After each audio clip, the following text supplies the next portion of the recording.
You ask Tiger to solve. This deals with linear equations with one unknown.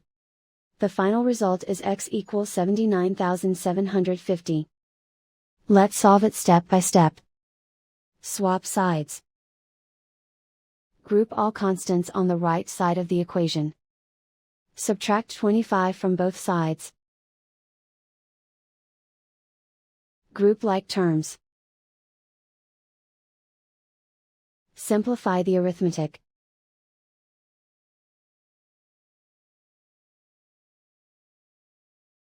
Isolate the x.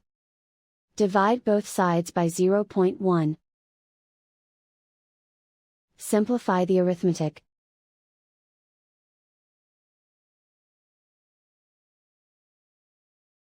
And so the final result is x equals 79,750.